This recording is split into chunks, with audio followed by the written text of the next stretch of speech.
Here we go. Welcome to Catfish Weekly along with the Chad. I'm Lyle and Chad. Man, do we have a great guest on tonight. I am stoked, like Lyle stoked for this Uh, one. Ted is probably the main seminar speaker in the catfish world. He's been had multiple times on our show with us, and he's got a new seminar coming out tonight. We're going to get him up here in just a few minutes and just turn him loose and let him go. What do you say? I better do this before we announce the people. I have an announcement from the Indiana Catfish Association from their Leavenworth tournament over the weekend. Francher and Riggs, 73 point. No, that's big fish, 73.20 big fish, and a winning weight of 94.30 pounds. Man, 73 pounds. That's a giant. Nice fish. Yeah, it is. Kevin Whalen Yoder was second place, 54.83 pounds. Third place was Eric Blair and Justin McCord, 54.65 pounds. Fifth place was James Holcomb and Chuck Breedlove, 44.86. Chuck Breedlove is a good friend of mine. I'm glad to see him back winning in the tournament series. And Ricky Eisel and Virgil Harden was fifth place with 38.54 pounds. Had a great tournament. I see one of the guys that watches our show a lot, Jimmy LaRoe, with in 10th place with 10.50 pounds. His partner Brian and Billy. And there was some others scattered throughout there, but it was a great tournament.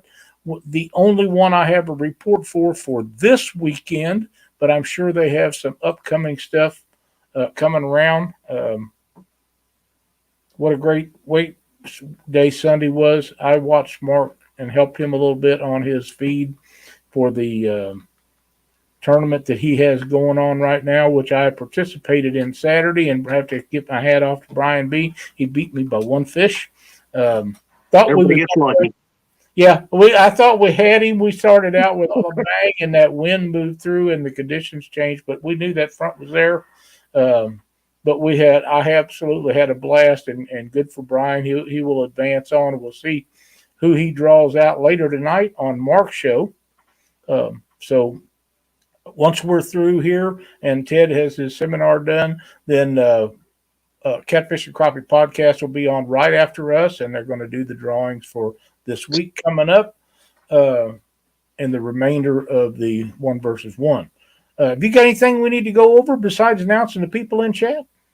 I don't have anything this week other than obviously we'll be on Thursday night on the bait shop. We will have Mr. Lee Evans. So really it was just a ploy to get his wife Amy in there, but do not tell Lee I said that. Well, I understand. I got you. Lee was another one of the participants and actually advanced and then got knocked out in the next round. But they was fished on Tennessee River, new water for him, and they actually done really well. So they went down swinging. So that's what Sunday you got. Sunday was such a much better day to hear than most of these other days. Apparently, the fish turned on. It was the day that I decided to go crappie fishing with the wife and Betty Jean, and apparently that was the catfish turn-on day. So yeah, it was. But I got to say, Freddie had a bang-up day also, and Danny Stone. I mean, he's an animal. He gets done with the tournament, stays out there and fishes for hours on end. I'm proud of everybody though that fished on, especially on Sunday, because everybody just fished their hearts out and did a great job. It was a great tournament, and everybody had a good time. Let's run through the people in chat so we can get Ted in here. And that sounds good to me. I'll kick us off. We've got the Anglerholics Lizabella. What's going on, young lady? We got avid fisherman Bill Forche, Brian B. Catfish, and Mark from Catfish and Crappie, Cat Life Outdoors, Chrissy Brown, Christina Dunnigan, Creole Catfishing, Eric B., Fat Boy Eric Fishing with Paula Smith. Miss Paula, I hope you're doing well.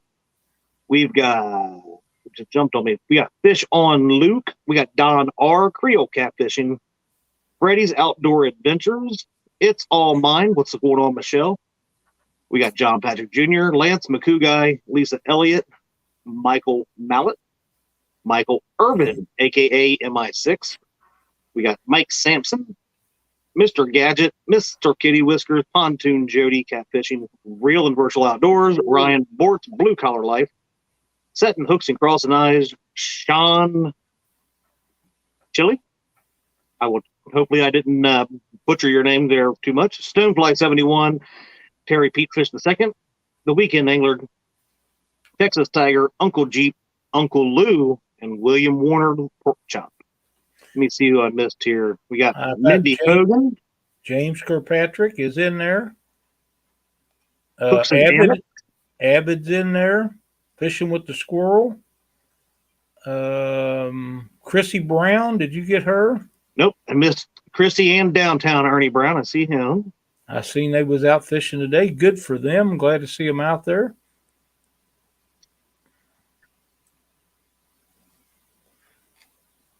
Let's see. I did not say hi to my beautiful wife, Dee, or my beautiful Missourian mother, Cindy, my beautiful Ohio sister, Betty Jean, my other beautiful Missouri sister, Katie Dockery, and I did see James Dockery in here earlier as well.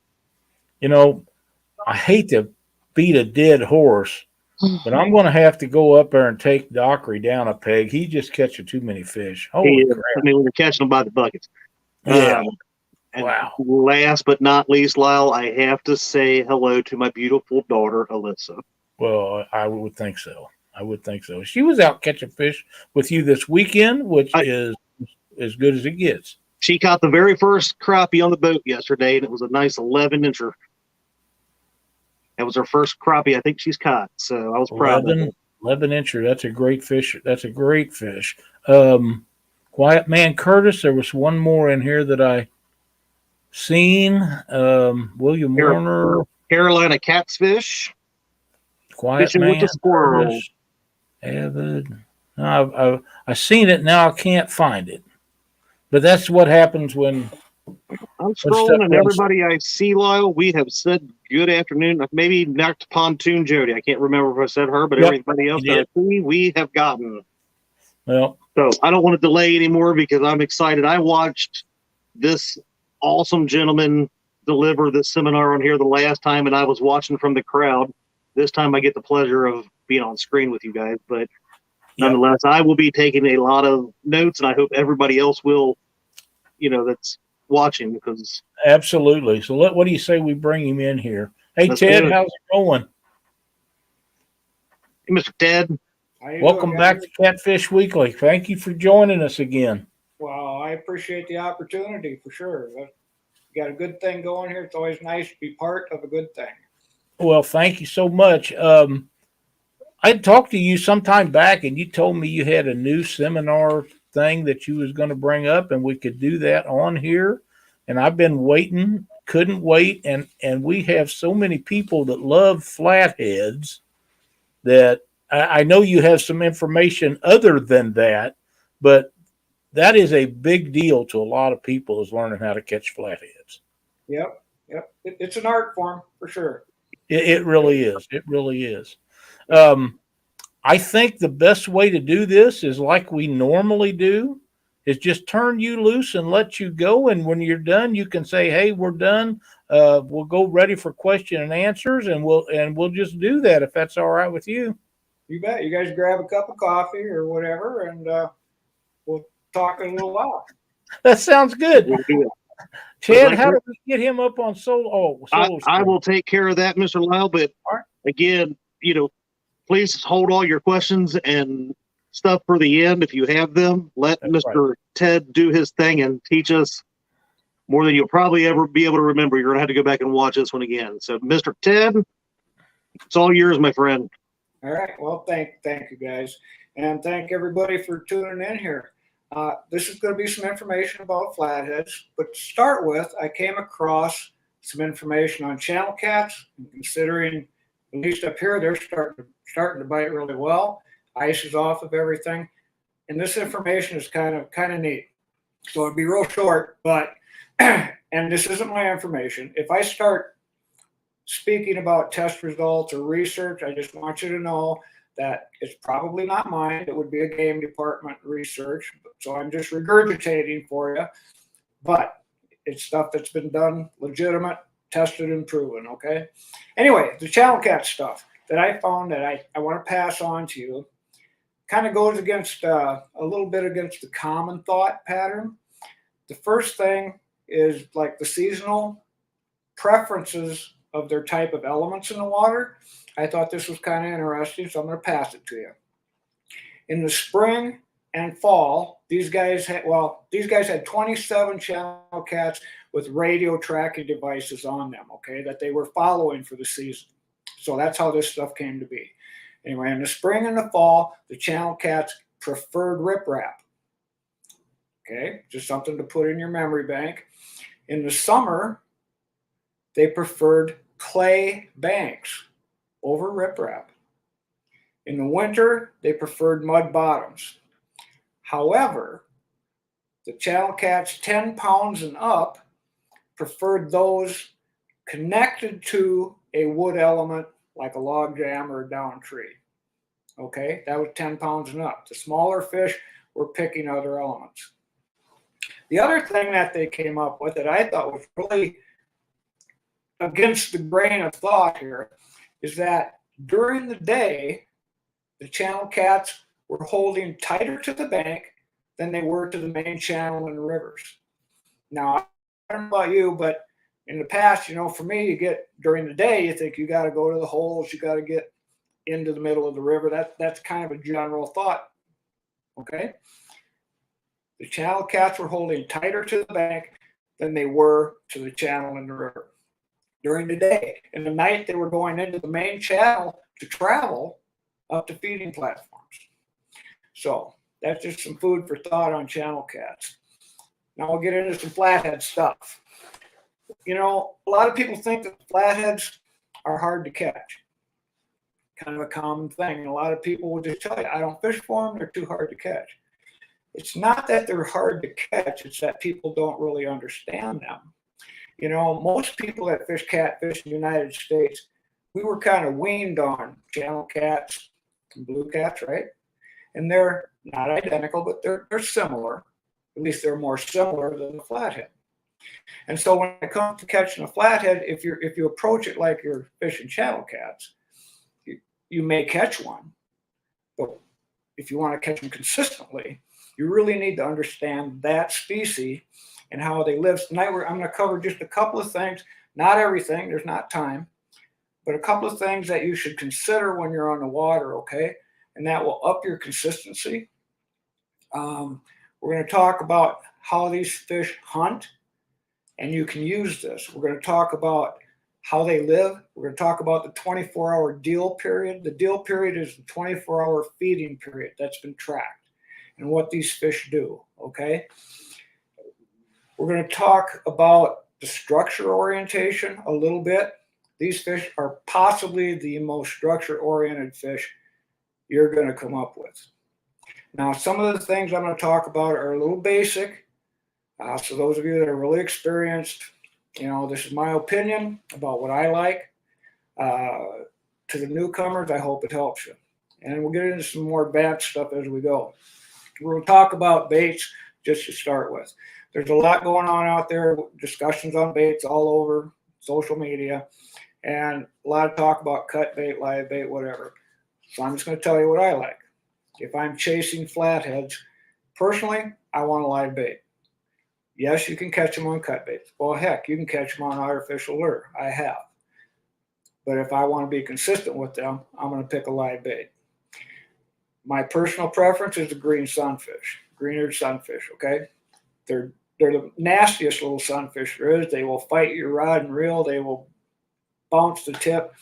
They're very aggressive little fish. They live really well if you put the right size hook on them. After that, maybe a bluegill, then like a pumpkin seed, okay? Then a bullhead, very durable, okay? Some people will pinch off, you know, the fins, okay, so you don't get poked. The flatheads don't care if you cut off the dorsal fin or the pectoral fins. They don't care. But it's easier for you to get them out of the bucket if maybe you take care of the tip of them so they don't jab you in the hand, okay? After that, I would go to a crick chub. And then after that, it's just kind of whatever you can get a hold of, you know, a red horse sucker maybe or a white sucker. Try to stick with the sunfish if they're legal. Make sure you know your laws, okay? That's just the way it is. Cut bait, yes, you can catch flatheads on cut bait, and I have targeted them that way, but the only way I've been successful is in a current when I cut a fillet so that it kind of swims in the current below a low head dam. I've caught a couple, but I will catch far more on a live bait. So we'll cover that. Not going to talk a lot about rod and reel because everybody has a preference. So I'm not going to do that. Spinning rods work, bait casters work. Everybody has a preference. Line, I will talk about a little bit. A lot of people are into the 100-pound line and all that, and under certain circumstances, that's probably okay. And what I'm going to talk about a little bit tonight, though, is controlling a current and controlling your bait in the current. If you need to make a long cast or you're in a very swift current, I would recommend a braided line. Thinner diameter does not catch as much current. So there you're talking 50, 60, 80 pound, maybe 100 pound, I don't know. I use 50. Okay. If I'm doing, we'll say log jams or heavy structure, heavy elements like that, then I'll go to like a big game line, 60 pound, okay, main line, maybe an 80 pound leader. Okay, and that can handle pretty much any fish. You got to understand the drag on your reel isn't that strong, you know, but you need to be able to turn that fish and keep him from going into the cover. And real quickly, I'm going to make a comment about cover before I forget it. I'm sure all of you remember Catfish Fever and Fisherman's book and video back, I think, like 1990s. And I don't know who said this for sure, Doug Stange or Toad Smith. I'm not sure which one. They made a comment in that book that I rarely ever hear. And it should be noted by anybody, especially that fishes flatheads. They commented that you should look for big, old wood. Now, think about what they said here. Big, old wood. If you have followed the video, Any Fish, Any Water, the big comes in as a way or a portion of that element that allows it to hold fish. It gives it power to concentrate fish. The old is very interesting and people should understand it.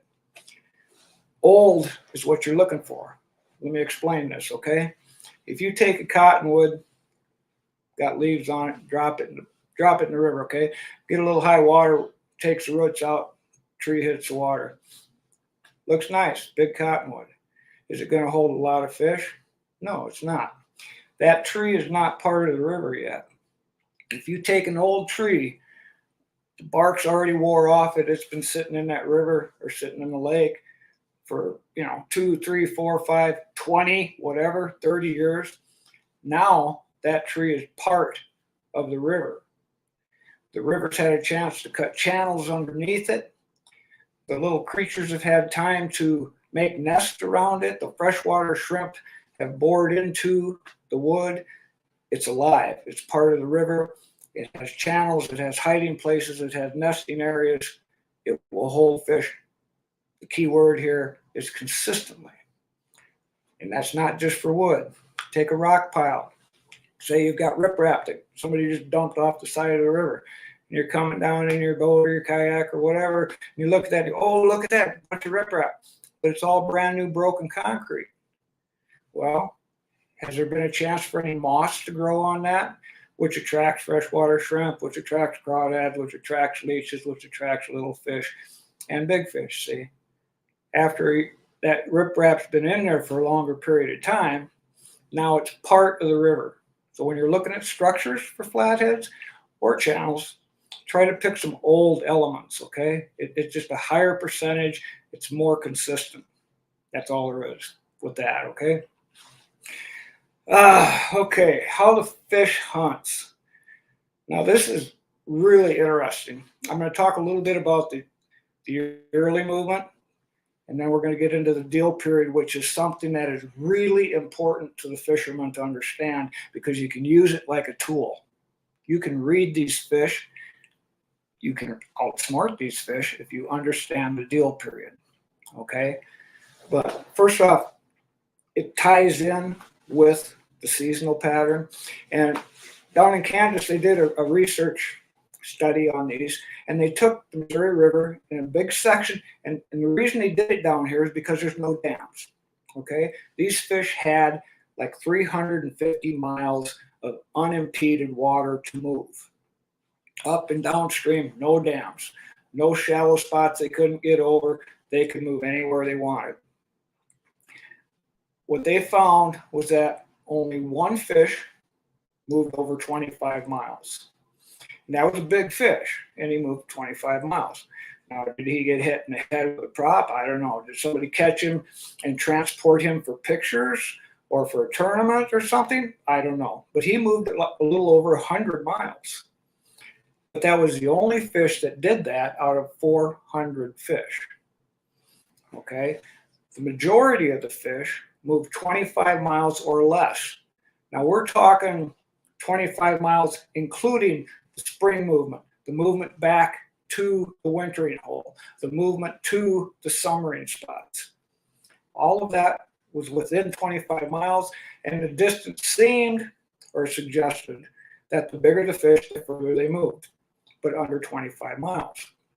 Because of that, this game department suggested that it could be possible to actually build a trophy flathead fishery on 25-mile sections of the Missouri River, providing they had all the needed elements, okay? Because of this habit, okay, that they were homebodies, all right? They were local fish.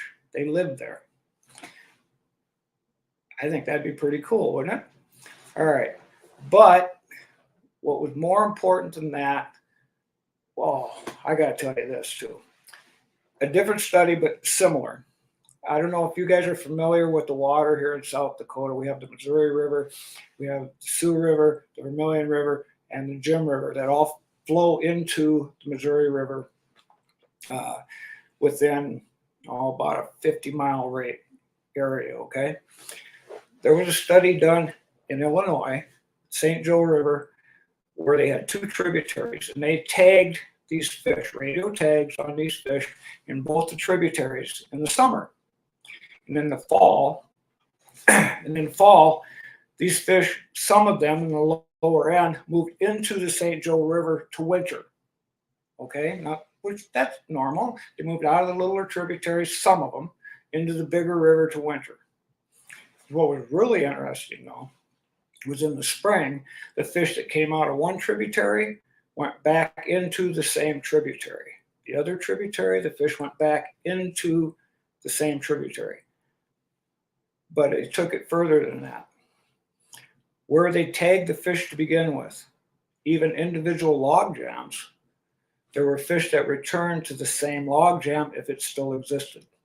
If it didn't exist, they still returned to the same area. Okay, so this is why some areas on rivers and lakes and reservoirs consistently hold flatheads and some don't. But let's make a note here. Because of that, it also means it could be possible to damage a trophy population in an area like that, because you're dealing with basically 25 miles, and you're dealing with areas that these fish prefer to come back to all the time. Okay, so this is the big picture of movement, but let's tighten this up just a little bit with the deal period. Okay, like I said, the deal period is a 24-hour feeding period, okay? And they track these fish, you know, from, we'll say, sunrise through the night back to sunrise. And here's where I'm going to ask you guys a question. For those of you that have fished flatheads off the banks or in boats, have you ever, I don't know, hooked up, set up in front of a log jam along the bank? We'll say it's 8 o'clock at night, you got a couple hours to dark, right? And this is a good log jam. So you're expecting to really knock these fish out. And about, I don't know, 9 o'clock, you get your first bite.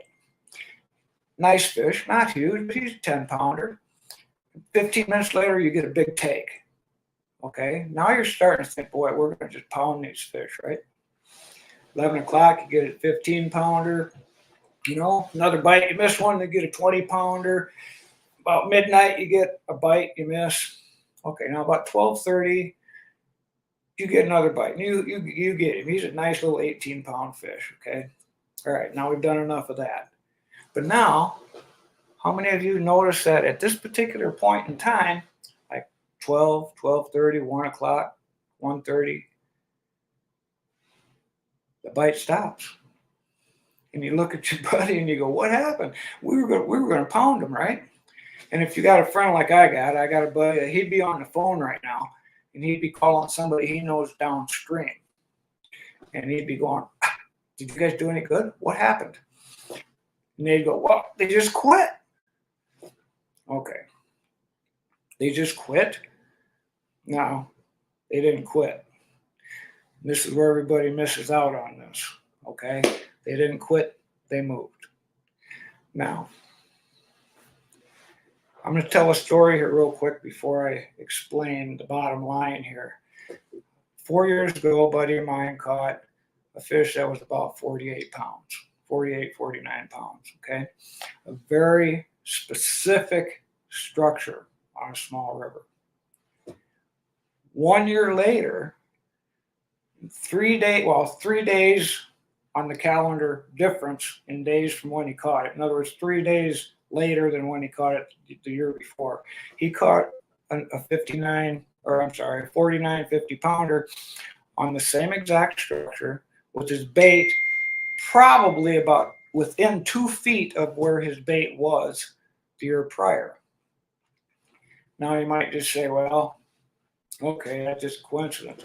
But you got to understand, on this river in 20 years, we've only seen about 4 or 5 50-pound fish. They're pretty rare. I think that was the same fish. And he came back to the same spot on his spring move, exactly to the same structure. And Jason caught him, same time. And of course, we released him. But now that's pretty picky. That just means you can do this, right? You can pick your structures. You can predict where these fish are going to be, possibly, okay, in the following year. Now, this has to do with what we just talked about, the seasonal movement, but it also has to do, got a beeper here, there. It also has to do with the deal period. Deal period, like I said, it's a 24-hour. Oh, did I lose you guys? Hope I didn't. We still got you. Okay, well, I lost the picture. Can you still hear me? If you can, I'll just keep going. We can still hear you, and we can see you.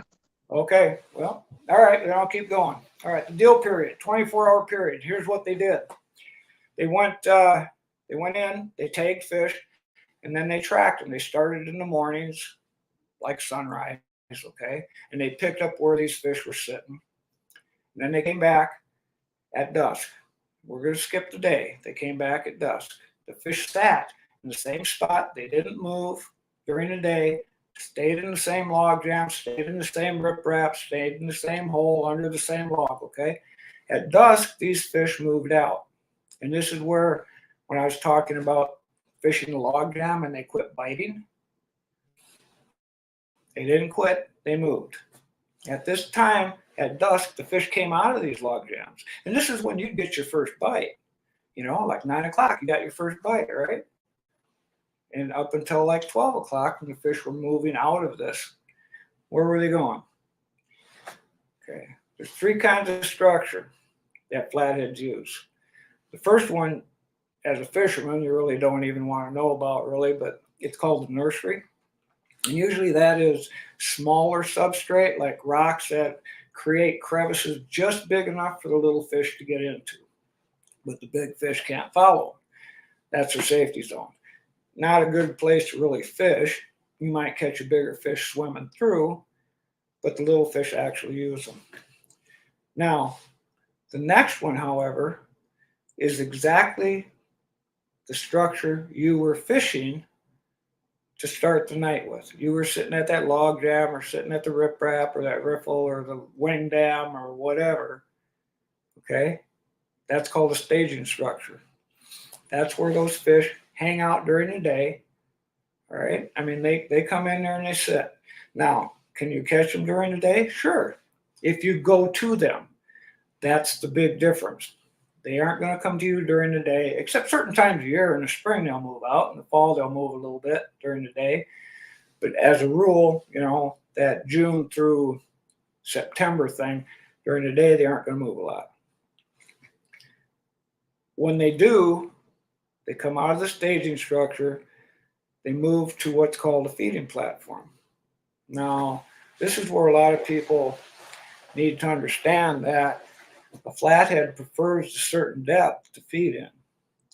And this has been documented by following the fish around. Flatheads really prefer under 9 feet of water to feed in. Doesn't mean you can't catch them in 50 feet, you can. And doesn't mean they won't eat something in 50 feet if they run into it, they will. But when they're hunting under 9 feet of water, and it really makes sense if you look at these fish, okay? They've got a flat head, you know, understand that. Eyes are on top of the head. They also have an undercut jaw. What other fish have undercut jaws? Muskie, perch, walleye. Okay, a flathead to come up from underneath or straight behind. That's the way they like to hunt. Now, the under 9 feet thing, if you picture this, if you're a flathead and you're swimming along, say 2 feet off the bottom, and you're in 20 foot of water, how are you going to be successful at hunting if Dad 2 foot below the surface and 20 foot of water? First off, you're not going to know he's there. Second off, you can't pin him against anything to catch him. So through generations, hundreds, thousands of years, whatever, evolution, flatheads have become shallow water hunters. Doesn't mean they don't like deep water, but when they're actively on the hunt, it's going to be under 10 foot of water. Now, you can catch them on a lot of different ways, but that feeding platform, after that bite quits at midnight or 12:30, if you know where it is, you can move off of that log jam or that structure, move to that feeding platform and pick up on the fish again. The feeding platform can be a lot of things. It can be a ripple with little washouts and current breaks underneath it. It can be just a bank. Now, this is where like set liners, guys are using limb lines, stuff like that, along the banks. Flatheads will move up that shallow mud or clay bank that has just a little bit of cover along it. 3, 4, 5 foot of water, maybe up to 8 or 9 foot of water. They'll follow that bank, just like a cow would follow a fence in a pasture. You know, and you can pick them up. Now, here's the key. When we're talking about that log jam at night, right? What would the other guy say to you after you said they quit biting, or he said they quit biting? Somebody is going to say, "Yeah, but I'll bet they start right. I'll bet you they start biting again at sunrise." Right? I've done that. Used to do that all the time. They don't start biting again. They come back to that staging structure. They actually work a circle. And this has been documented. And I haven't documented it, but this has been documented. They will work a circle. Okay? So what's happening is you're picking the fish coming out of that log jam. And I'm just using the log jam as an example. Could be any kind of a staging structure. Okay? Something that, quite honestly, I wouldn't pay much attention to depth in. I would pay attention to its availability to a channel, a current break, and some good cover and a little bit of quiet water. Okay? And obviously the bigger, the better. And the more elements in that river are connected to it, the better. See what I mean? You'll hold more fish. This is the trick with structure, or locating a structure that will consistently concentrate and hold fish. And I've said this a lot, and I say it in a lot of seminars, but I'm going to repeat it for those of you that haven't heard me say it.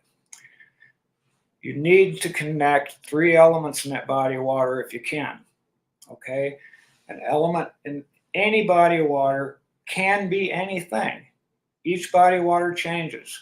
Some rivers have riprap, some rivers don't. Some lakes have docks, some lakes don't. Some waters have dams, some don't. Some have log jams, some don't. So you need to know that body of water and what are those flathead using in that body of water. Okay, now for me, the top 3 elements that I look for when I want to put them together, obviously I want a current. A current is the top positioning element in any moving body of water. The current will position. But then you have the concentrate and hold. That will be the second and third connected or related element. You know, that could be the log jam and the channel. Okay, the riprap and the tree laying out into the water. It can be whatever, but where those 3 connect, where those 3 are connected, that's going to be your structure. That's going to be a consistent structure. Now, the trick, or the thing that a lot of people don't do, and it's a mistake, okay, is fish one element on that structure. Here's what happens. Somebody catches a fish, we'll just say on a current line, okay, a single current line, which is, you know, it's a good element, so it'll hold fish occasionally, right? You catch a fish, so you automatically, you go right back to that current line. Kind of like deep water.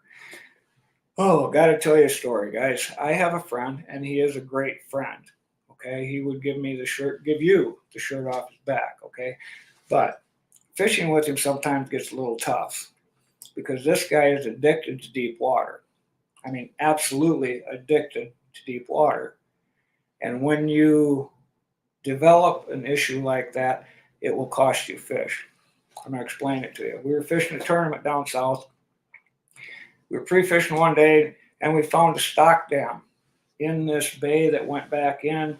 And if you looked at the land, you could tell there used to be a creek coming in there, and there's kind of some points coming in, just like a little valley, okay, that went back up. When they dammed it up, this flooded.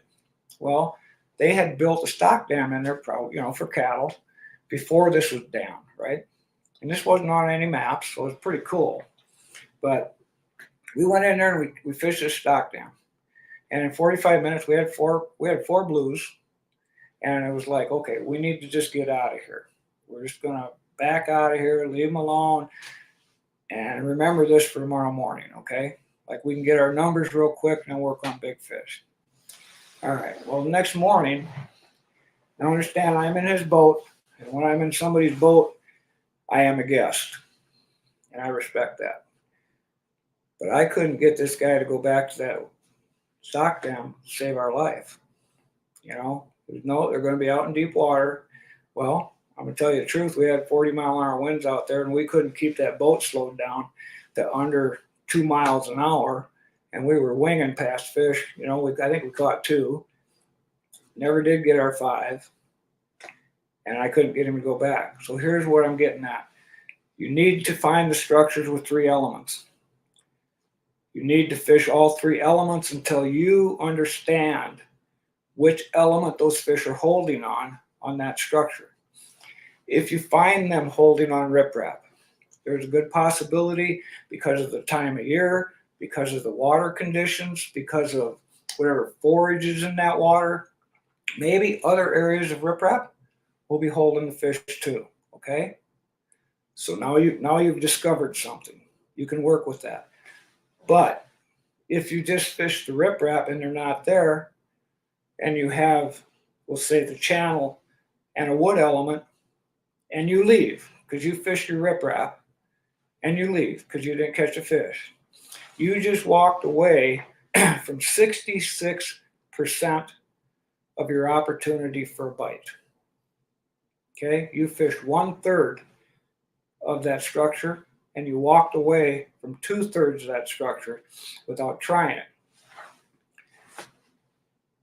Why would anybody do that? You know, you're already there.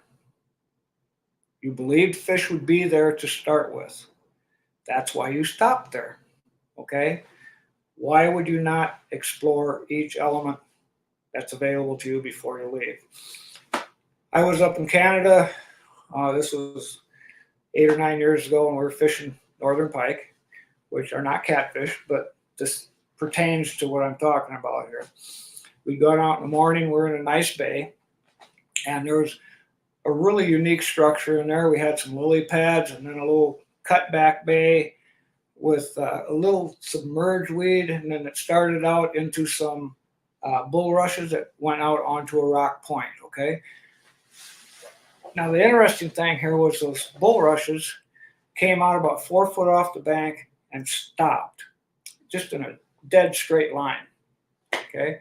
We had 2 boats ahead of us. You know, it's like a resort thing, lake, and there were boats all over the place. We had 2 boats working ahead of us, and they went through and they bypassed the lily pads. They bypassed the submerged weeds. They went straight to the bulrushes, and they started flipping into the little pockets in the bulrushes, which is good, okay? But they missed a couple of things, okay? So we went through, and they didn't catch anything. So we went through, and we threw some spinner baits at the lily pads, bounced them off it, had a good time, got nothing. We threw a couple weedless spoons into the submerged weeds and jigs. Didn't get anything. We went out to the bulrushes, like, well, these guys already fished these pockets, but these bulrushes are in a straight line. What's that tell you? It tells you that this shore is going to drop off where those bulrushes end because there's a change in the bottom right there. That's why there's a straight line. And we could tell on our sonar that it was dropping off into about 8 to 10 foot of water. So we put on a diving lure, and rather than casting to the bulrushes, we cast parallel with them, drove that lure down into the deep there, and we pulled a 10-pound fish out where 2 boats had just gone over the top. Now, that's not a lot of fish, but that's one fish. And quite frankly, well, let me explain it this way. If I run a 10 flat 100-yard dash, well, in my dreams, right? Never going to happen. But if I did, and somebody ran a 9.999, even though I can't even blink that fast, he still beat me.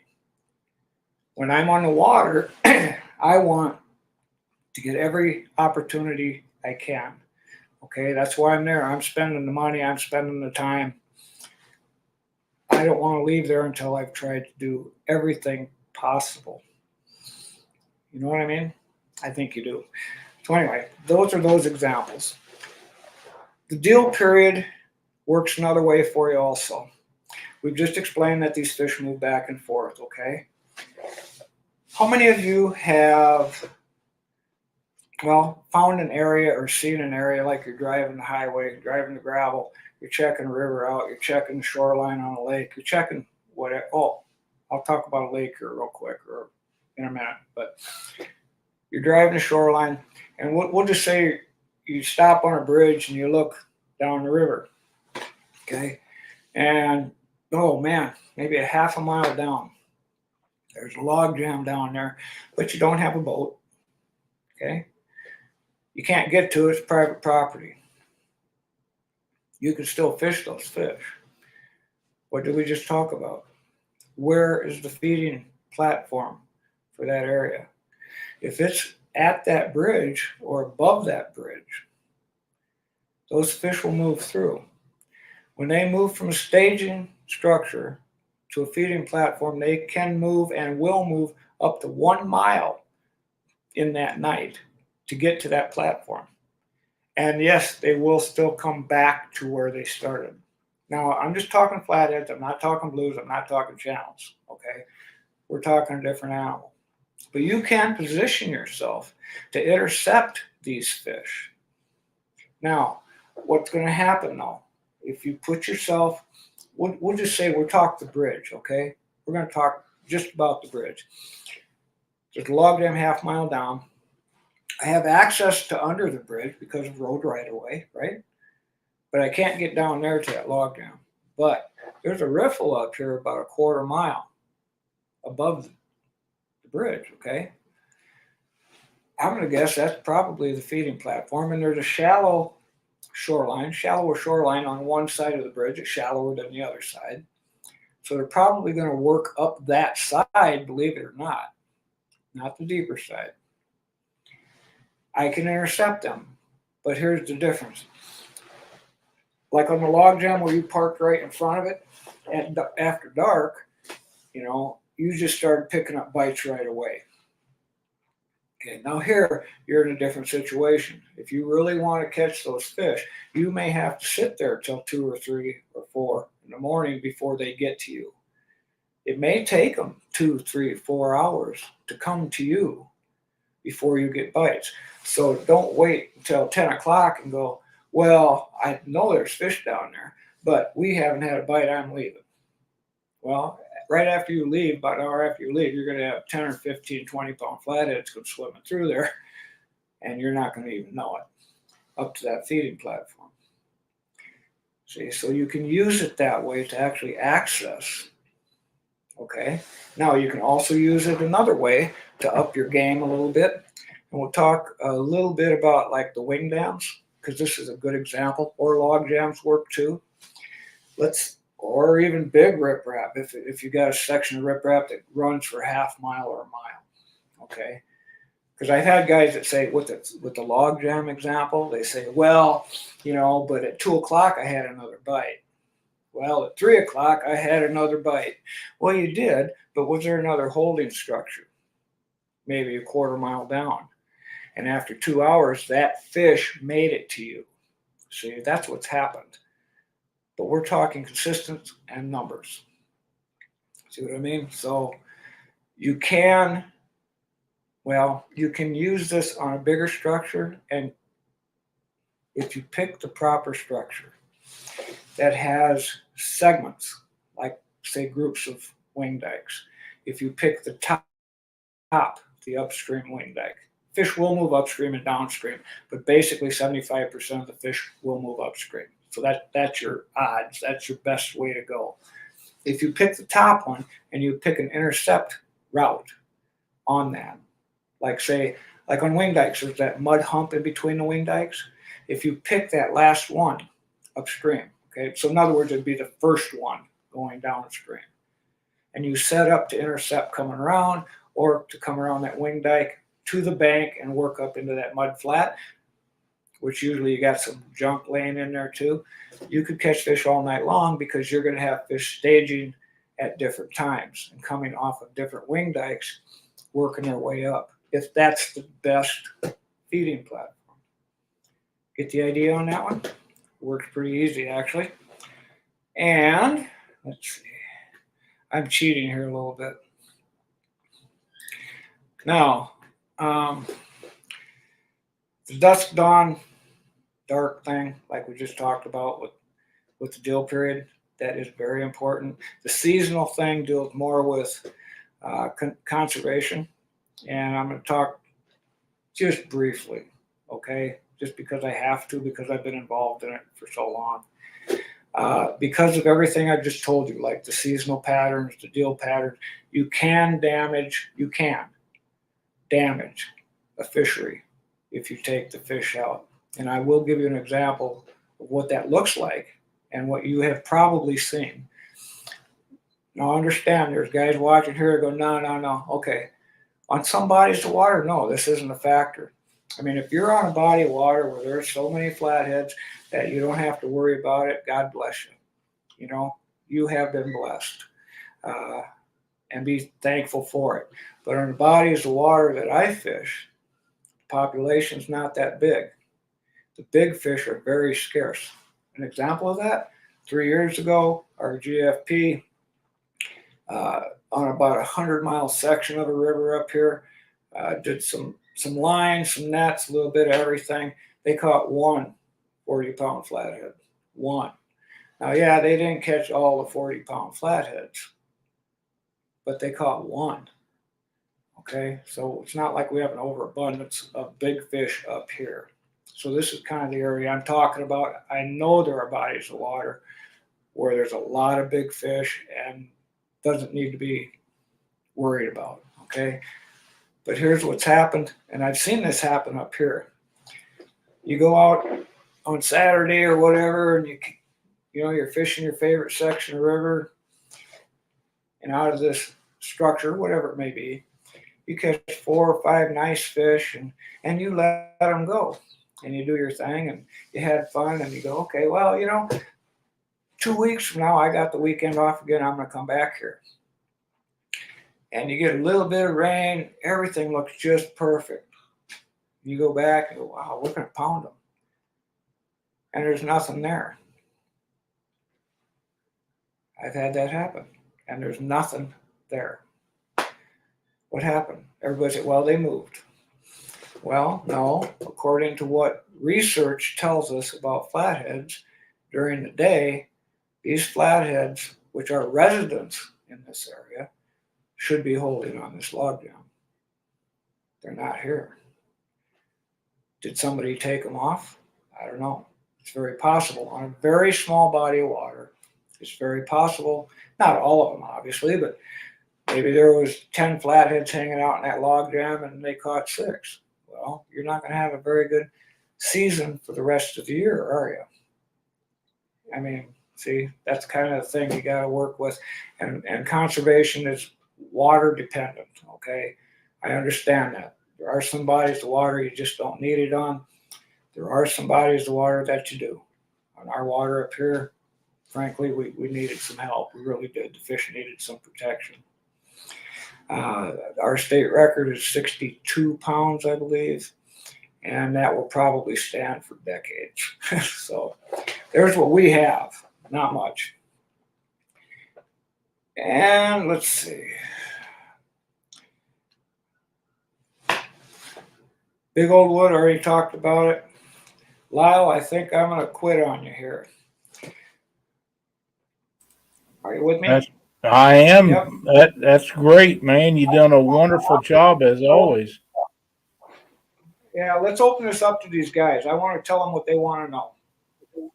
That's exactly right. Now, for those of you that have questions for Ted, now is the time to bring them in chat. If Chad and I miss those questions, put them in there again, and we'll try to get all of them answered that we can. We was entranced learning. You guys have to understand that there's a few people in the United States that are qualified to talk about this. A lot of people talk about catching flatheads, but there's only a handful of people that really are qualified to talk about them. And personally, I don't consider myself one of them, although I've caught bigger flathead than I have blues. But when I caught that, I was fishing for blues. I wasn't fishing for flatheads. It just happened to be the right place, the right time, with the right structure and the right water, you know. But it is what it is. There is a few people, and when you have questions about flathead fishing, this is the guy that can answer those questions for you. And I noticed a while ago that Parker said that flathead fishing, he relates it to deer hunting, where you hunt in a corridor or a place where the deer is supposed to be, and flathead fishing is a lot like deer hunting, and it really is. Yes, it is. It really is. That's a great analogy. Yeah, it is. So you can't tell me that, because I'm going to be out there taking a nap, eating a cupcake. You better take a sandwich with some protein in it, buddy. That's how I normally deer hunt. But Fish on Loop says, would you support a closed flathead season in South Dakota for winter months like we get past in Minnesota? Yep. I'll bet so. I like that analogy with the white-tailed deer thing, and that is very accurate. It's just like, you know, the deer have their bedding areas, they move to their feeding areas, you know. I agree. And it's essentially the same thing. And you put your deer stand up to intercept. And with these flatheads, it's kind of the same. But that is exactly why a lot of people think they're really hard to catch. They're different to catch. That's right. And once you do understand them, though, it's kind of an art form, and it's very satisfying, believe me, when you can look at an area and you set up and you take that first fish and you move to like the second area, like say the feeding platform, and you take another fish. Man, that for me anyway, that makes my entire night. I don't need to catch 20. I just read the water, I read the fish, the species, and boom. Boom, you know, what more do you want? That's right. It's a success at that point. if you want to feel good, you were just very successful. You did your thing on a fish that some people think are hard to catch. Right. That's exactly right. Justin says, what 3 areas would you target in a reservoir? In a reservoir, yeah, thank you. I was going to go back to that. I kind of spaced it out. On a lake or a reservoir. Thank you for the question, first off. On a lake or a reservoir, there's a couple things you want to look for to start with. First off, if there's incoming water on that body of water, current on a lake or a reservoir, well, okay, that's a big deal. It is. If there's no structures, or if it's, sometimes on incoming water, you might only have a half a foot of water. Sometimes it's silted in so bad. But then you can move down from that incoming water to a secondary structure, even if it's a half mile down. Where that mouth of that little stream is, may be the feeding zone. Okay, so if you can back down to a point, if you can back down to a flood, if it's a reservoir, a flooded tree line, might even a half mile away, that might be where they're sitting during the day. Position yourself accordingly. Otherwise, wind, if there's no water coming in, wind creates a current. But the thing about wind you need to understand is you don't fish today's weather. You fish yesterday's weather, and preferably 2 days ago weather. For wind to do you any good as an angler, and this is for flatheads or anything because they eat other fish, for wind to do you any good, it has to be fairly consistent for like 2 days. It takes 24, 48, 72 hours for the wind to move the algae, okay, to move the freshwater shrimp, which moves the shad, which moves the bigger fish to a certain point. But when I say fish yesterday's weather, not today, say it's Saturday and I go fishing and I've got a 10-mile-an-hour wind out of the east, but for 2 days it's been blowing out of the south. Okay, I'm going to look to the north side of that lake for my structures. If it's had 2 days of south wind banging on that north shore, I want to find some structure on the north shore. I agree. Okay. If it's just north that day, don't pay attention to it. What was it 2 days ago? That's the important thing. Because if it switched at midnight, well, by 8 o'clock tomorrow morning, it's not going to push everything off that shore. It's still going to be there. Okay? That's 100. Yeah, but if those conditions don't exist, let's just say, okay, it's calm. We got no wind to contend with. We got no incoming water. Then I want a bay. And a bay will have two, what I will call points. They're actually the shoulders where the bay comes out and meets the main body of water. On those shoulders, if one or the other has any kind of substructure, rock, wood, standing trees, whatever, or drop into the main lake, concentrate on that. If you have had wind coming into one side or the other of that mouth, pick the side where the wind has been coming into that mouth. Okay, the fish will use the back end of that bay. The flatheads will use the back end of that bay as a feeding platform. I mean, think about it. How much in the back of those bays? What do you got?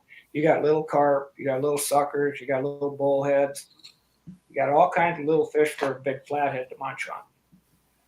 But they won't hold back there probably during the day, obviously. But they will hold right at the mouth on one of the shoulders. Which shoulder, I can't tell you. You're going to have to pick that yourself.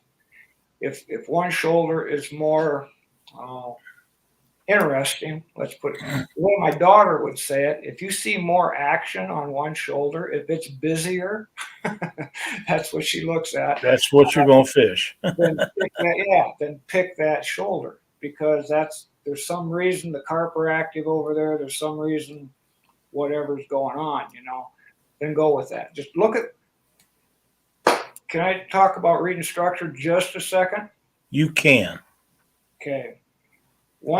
Before you do, though, let me make this statement. Mark with Catfish and Crappie, hang on. We're going to get through this when Ted is done. But for all the viewers that want to go in and watch Mark, he will be on right after we're done. So when we're through here, you can tune in to Catfish and Crappie podcast as soon as we're done here. Okay, Ted. I'll make it real short here. One thing anybody and everybody should do when you walk up to a body of water or a place you're going to fish, and this may seem whatever, silly, but believe me, if you get in the habit of doing this, you will benefit. Stop, stand still, and look. Seriously, look. Look at the bank, look at the water, look at the current, look at the clarity.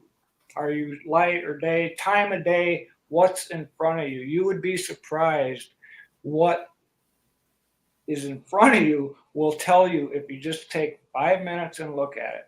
And that's all I'm going to say about it, but just stop and look. It's huge. It'll change the way you fish. It really will. Yes, it will. And I don't want to, but we have another question here. Josh, the Weekend Angler says, are you using circle hooks when targeting flatheads, or do you prefer something like a Kale? I use an LO42 or I use a big river hook. If I'm using a bigger bait, I don't use trebles. I just use a regular single hook. I like an offset with a straight shank. To me, though, the most important, any hook made will catch a fish. Okay. That's correct. I mean, it will, so it's your preference. But one thing I would suggest, and a lot of people don't do it for flatheads, when you're using live bait, adjust the size of the hook. Now, by size, I'm talking diameter to the fish, to your bait. Because if you punch a 10-aught hook with a heavy wire hook through a 3-inch sunfish, he's not going to do you any good. No. The hook's going to weigh him down. He's going to die in 10 minutes. He can't swim off the bottom. You need to adjust, okay? The fish should not be damaged. It should not kill him. And he should be able to swim with it off the bottom. And you don't need a shark hook to catch even a 50-pound flathead. You just don't. That's why they make drags on rods and reels, and good line and good equipment. So, I've told people that for years. If you let the action of the rod and the drag on your reel do the work, you don't need a lot of other stuff because it's designed to do a specific job. Yep. Yes, they are. And I learned that from fishing ultralight. You have to you buy good equipment for a reason. Let it do what it's made to do. That's correct. Now, we have a lot of questions in here, Ted, but I have one specifically when you said that come to mind is you and your daughters hold some line count class records. How many is it that you hold? I don't know how many I hold right now, but I've broken just about 50, like 48, 49. My daughter two apiece. That's from letting the drag on the reel and the action of the rod do its job. Oh, I mean, absolutely. there's no other way to explain that. No, yeah. Well, yeah, we've taken even my daughters. My 2-pound line class muskie was 19.8 on 1K line. I've got a 21.8 channel cat on 1K line, which is like a hair. And actually it's kind of nice. I got the 2-pound, 4-pound, and 6-pound channel cat records now, which is kind of nice. So it's my trifecta. Yeah. Haley Mays like to know, I'm new to catfishing in general. What's the best time of the year to catch flatheads? Also, does water temperature play a part on that? Great question. Yes, absolutely. Different fish. Real quick, channel cats are more active in the fall. I should have added that in the front. That's proven. As soon as the trees start turning color, channel cats will become more active. They're actually more active in the fall than they are in the spring. Now, for flatheads, yes, they're a little different species. They do prefer a little warmer water. Like up here now, the ice is off. The channel cats are already popping. But the flatheads, it's going to take another, 3 weeks, to get them going. We need to get up here. We need to get up over 60 degrees really for them to start moving hard. They're just starting to wiggle around in their winter right now. Spring is an excellent time though to fish flatheads. They move up. They're looking. They're hungry. They'll move up below any obstructions. If you're talking rivers, ripples, low head dams, big dams, they're going to come up and those dams will stop them. They will congregate. Spring around here is the time of year where a lot of anglers become local heroes. Okay, they can go sit a lot of places and catch some really nice fish, and it's not because, it's just because the fish came to them. Spring is the easiest time to catch flathead as far as I'm concerned. Summer, like midsummer, hot weather, they will move. The dill period is very active, very precise. If you want to fish them during the day, during the summer, you're going to have to go to them during the day, period. You got to bounce it on their nose, possibly fishing vertical directly into the holes in the log jam or the front of the log jam. Tighten your drag down. Don't let them back up on you. Temperature plays a big deal with the flatheads. Fall, they will get very active. They'll put on the feed bag. Up here, it's like the end of August to the middle of September. Well, even to the third week of September, they get real active again, but they're not necessarily moving up to the dams again. They're kind of going the other way. So then you're looking for some sort of, bigger structure connected to a little deeper water where they may want to go for a wintering hole. They're on their way to a wintering hole. Right. Well, hope that answered your question. Josh, the weekend angler, a good friend of all of ours, says, are you using circle hooks when targeting flatheads, or you prefer something like a kale hook? Yep. Single hook. Kale hooks will work. They're a good hook. I don't use a kale hook. I use kind of, just like a bait holder, offset with a straight shank size, depending on my size of bait, like I stated, anywhere from a 4/0 to a 8 or 9/0. 8 or 9/0 would be for like a 9-inch bluegill or 9-10-inch bullhead. 4/0 would be for a 3 or 4-inch, and not in heavy cover on the 4/0, by the way. But yeah, I'm a huge fan of Gamakatsu's big river hooks. Yep. Those are my bigger size. When I want the 7, 8, 9 size, that's what I'm running. I like those for flathead fishing, and I like them for back bottom bouncing. Most people use a circle hook and let them load up. They're trying to take that rod away from me, and I'm trying to rip their face off. So it works out really well. Yeah. Jody wants to know, how do you hook your sunfish? I've missed so many flatheads by missing hookups when they slam the sunfish. Yep. Okay. A lot of times, different. First, how do I hook them? If I'm just normal conditions, or I'm fishing vertical, right behind the dorsal, don't hit the spine. Don't go too deep. Down, you'll hit the spine. Okay, and then you take all the good stuff away from your bait. If I'm fishing quiet water and I'm going to be on the bottom, like the front of a quiet log jam or the front, whatever, below a low head in a quiet little hole, whatever, I will hook the fish through the belly at the anal pore, just ahead of the anal pore, not deep into the belly, but right ahead. And what this does is allow that fish to stay upright. And when he tries to swim, it will pull his head up and his tail down, but he'll stay upright. Okay, this allows a flathead to come open his mouth and just suck that bait in. Now that's quiet water, like in a reservoir, that would work good. A quiet hole. Heavy current, you really almost have to hook them through the lips, through the nostrils. If you try to hook them through the tail, the dorsal, the belly, you're going to drown them really fast if you're in a heavy current. If you got too big a bait, you can get fish that'll miss. That's where they get, your bait gets crimped up and it really gets irritating about a 1/2 inch behind your hook.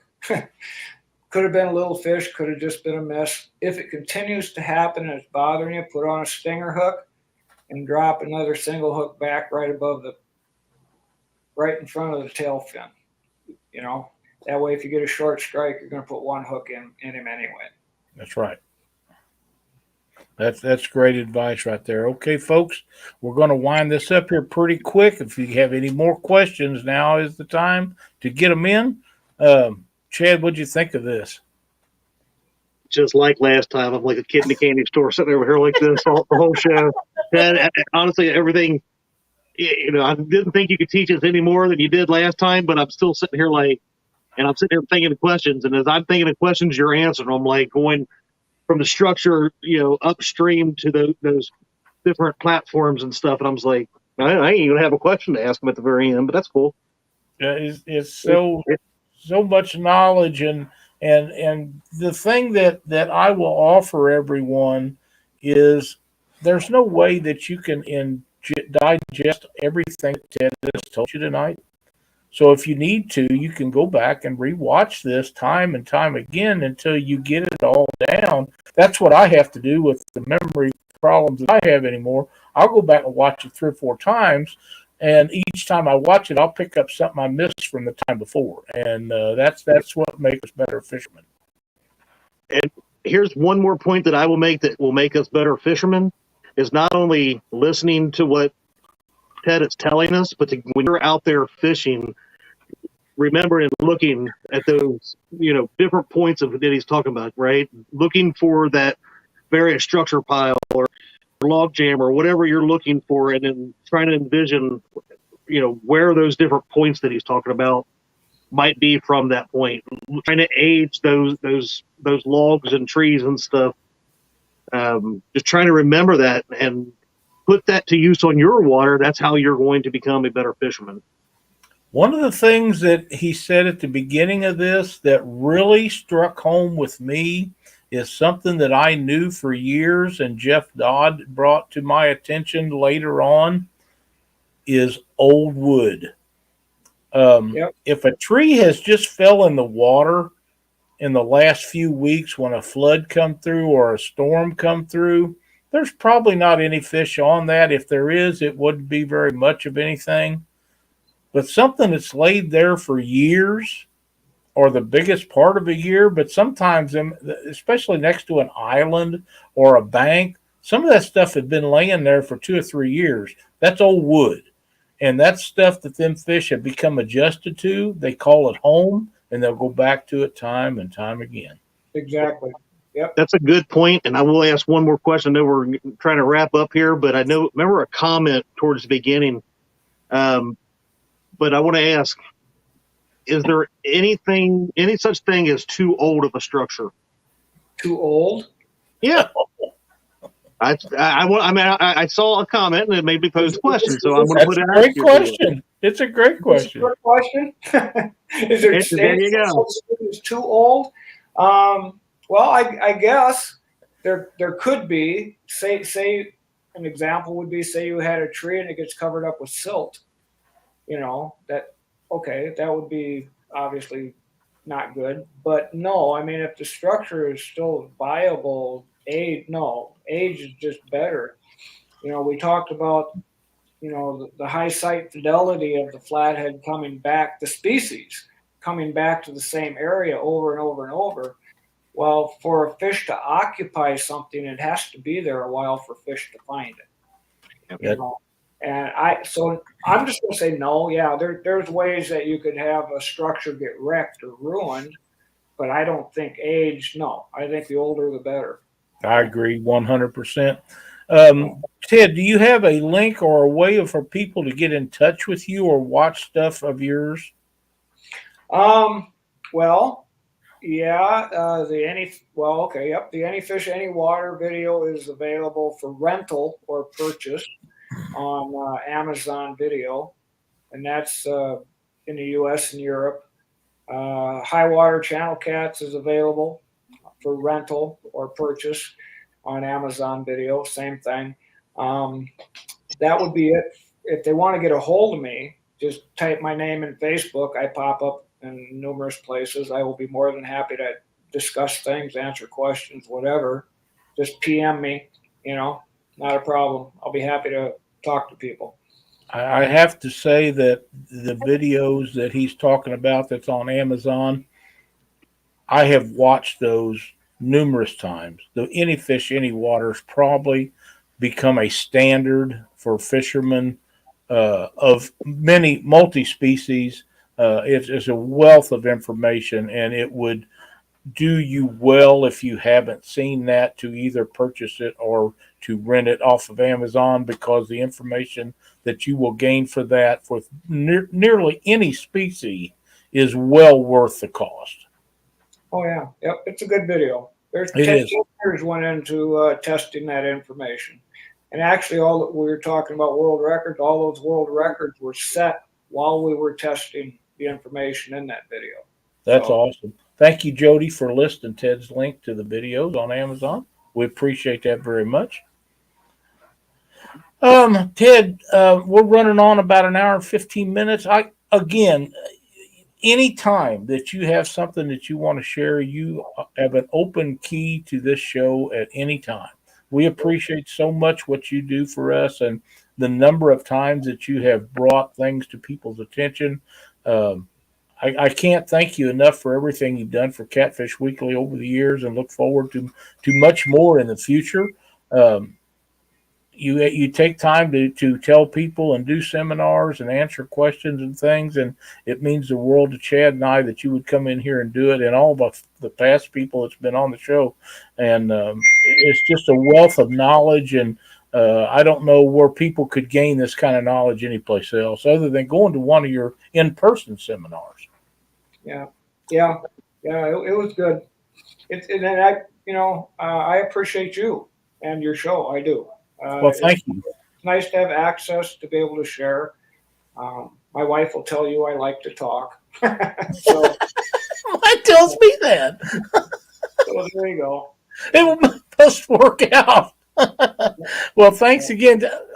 Chad, have you got any closing statements you'd like to share with us? No, let's just make sure we all go over to Catfish and Crappie and see what's going on for the next round of the call out. So looking forward to seeing what he's got going on there. So Absolutely. That'll be right after we close out here, which is fixing to happen. I want to thank everybody for watching the show tonight. Be sure to give us a shout if you have any questions. If you can't get a hold of Ted, you can send the messages or questions to me, and I will forward them to him, as Ted and I visit once in a while throughout the year, and looking forward to the next time he comes in here. Be sure to tune in Thursday night for Fishing with the Chad on the Bait Shop, followed by Panfish Nation. Fields to Water, excuse me. I'm still adjusting. We changed. I remember. Yeah. And there's Okay. one other thing that I would like to mention is next week on Catfish Weekly, we are going to have guest Tara Lindsay and possibly Luke Hinges to join her to share some information about fishing up north. Should be a great show again. Ted, thanks again for everything you do for the fishing community. You work hard for conservation efforts and seminars, and you and your daughter's line class records are astounding. So we appreciate everything you do to help us out. Thank you. Appreciate it. Good night, everybody. See you next week. See you guys. Thanks, Ted.